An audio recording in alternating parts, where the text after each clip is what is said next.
I've been researching dragon skeletal structures, which means I've been looking at the skeletons of lizards and of snakes and of birds, because birds have wings and dragons have wings. And you know what I've discovered?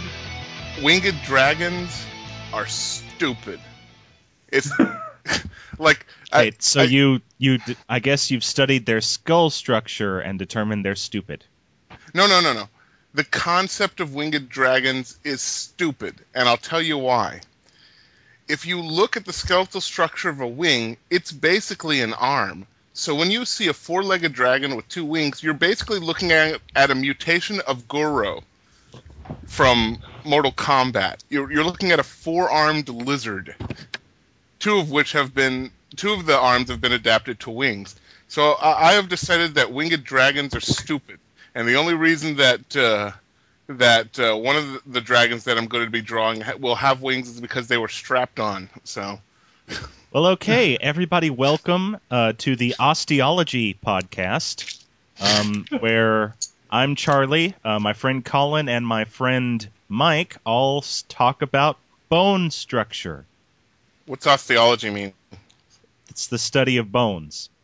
Oh, I find it amusing that the possible scenario of an animal having 6 legs is less stupid to you than the fact that a dragon is too large to actually take flight.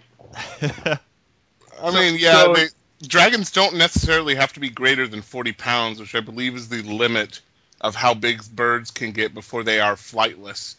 They could be full of helium. I don't know. I could come up with like a billion different magical reasons.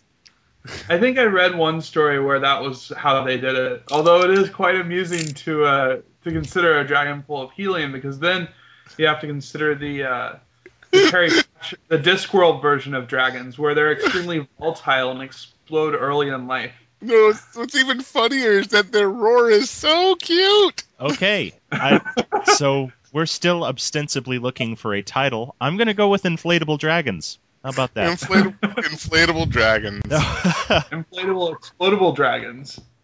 Well, that's cute roars.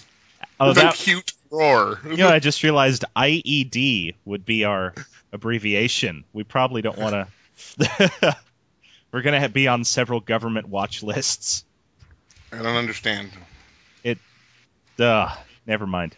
Okay. Well, all right. Who has something to discuss first? I think I beat everyone. Okay. Yeah. Who has something to discuss second? I have an article, or more something I saw when I went to the movies the other day that just horribly disturbed me, so I had to look it up. Okay. So have you guys seen anything about Spy Kids 4? I had hoped to God that there was not going to be another one, so no.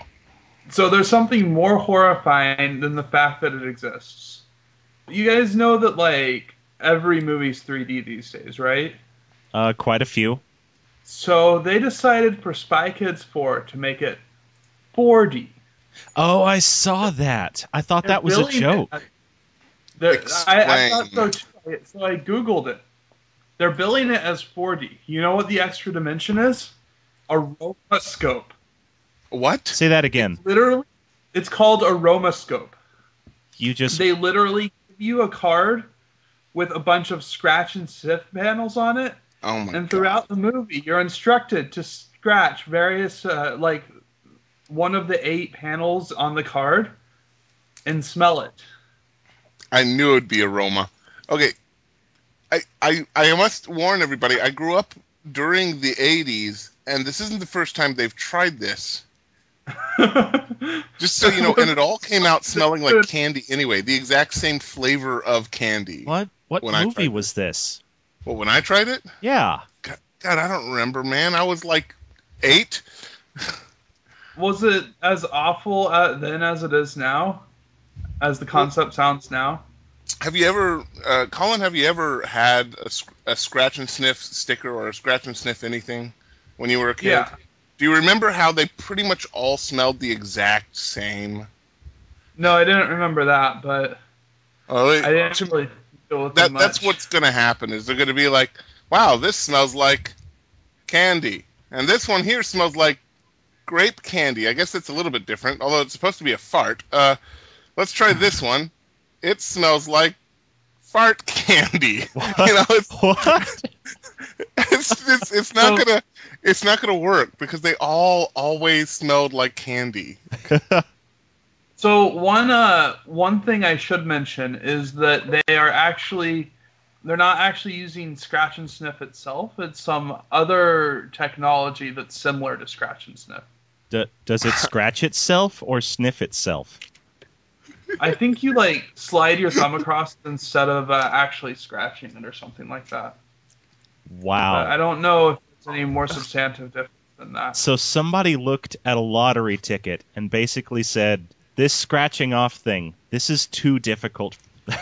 You know how major parts of different technologies have a champion of that particular technology? Like, for example, there's that one guy who figured out how to genetically engineer corn so that there would be tons and tons of corn and, try to eliminate the world hunger problem that way.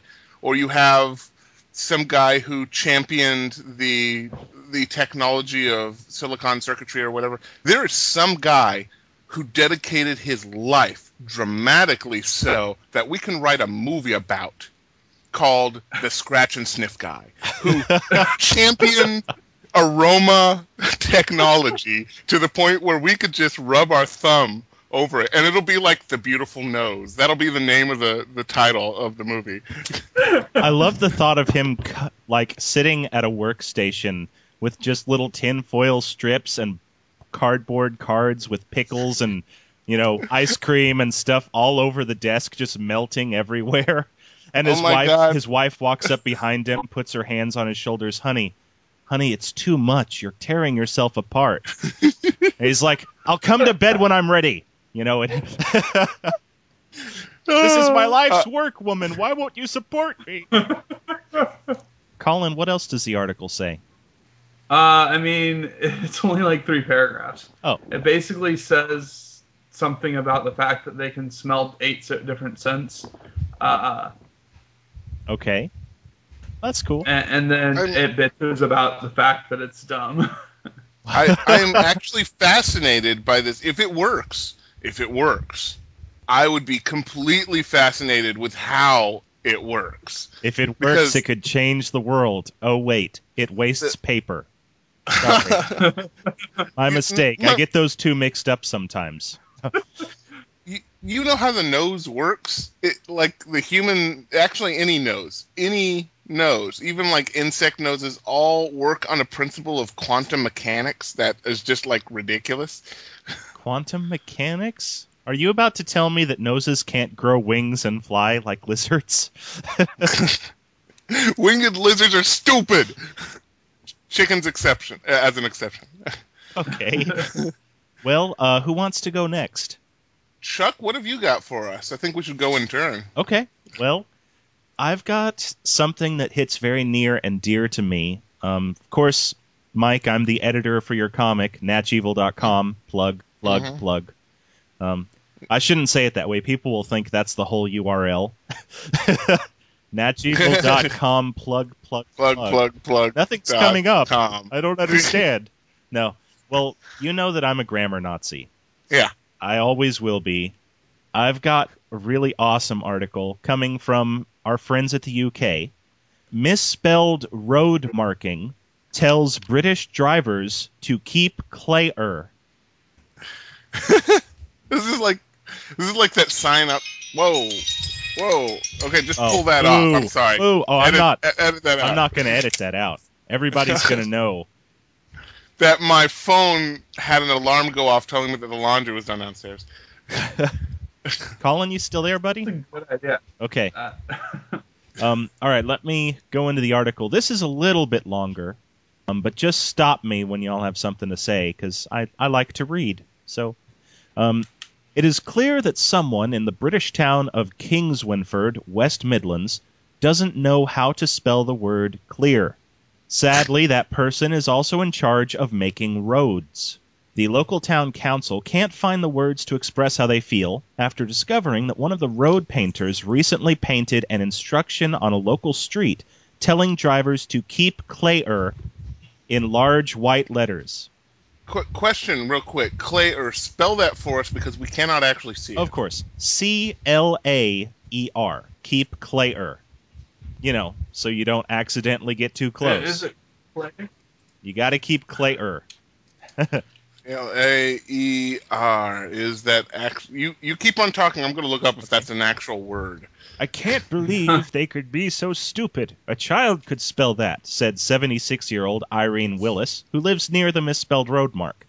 Their mistake will probably end up costing the taxpayer money, as they will have to come back to do it again.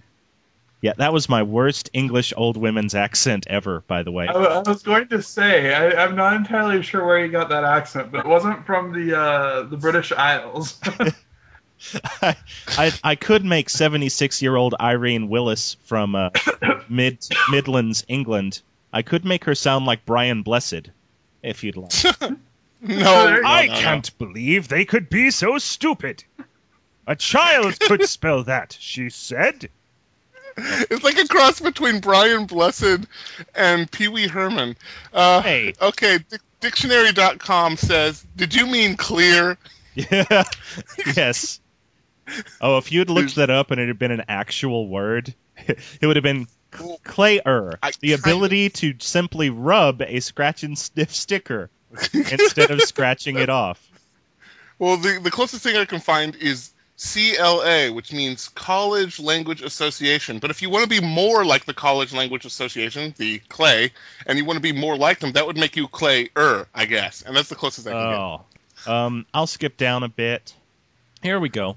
Apparently, in West Yorkshire, last June, the same group of road workers made a similar mistake. Did they misspell school zone? You know, I'm going to give you the opportunity to guess what they misspelled.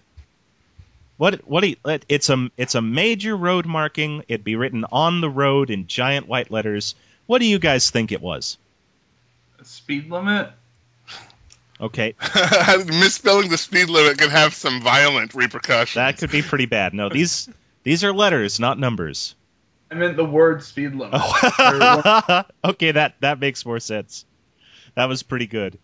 But no, the actual thing they misspelled was bus sotop, which of course probably was supposed to say bus stop, but no, SOTP is what went on the end. And it gets better. That was in West Yorkshire. In East London, they accidentally spelled it sus stop. Well, I guess only susses stop here. Yeah, where's the bus? It's not a bus stop, Mike. It's a sus stop. It's for Supreme Underground Superheroes. SUS. If only I had kept dictionary.com up. Yeah. The best, my favorite thing about this is the fact that people might visit, like, people who are not native to that area might visit and think, oh, well, there must be some regional language, and this isn't the regional language. In Wales, they actually they have it on all the signs. They have the English word, and then right below it, they have the Welsh version of it. Really? But nobody actually speaks. Well, people do speak Welsh, but not like very commonly. Well, yeah, it's about as often as you hear people speak Gaelic, I guess. Yeah. Now you've got me thinking of Futurama. Welshie. Oh. I'm just imagining now American tourists coming to West Yorkshire and saying, "Oh, well, I guess they call them susses here." You know which way to the sus stop? What? I need to write a sus. What is a sus? Must be a crazy American thing. Come on, right. What's the fare for the sus? I guess you'll just have to suss it out yourself. I need to know where to start, and I need to know where to sod up. So, if you'd tell me, I'd appreciate it. But that's all I've got.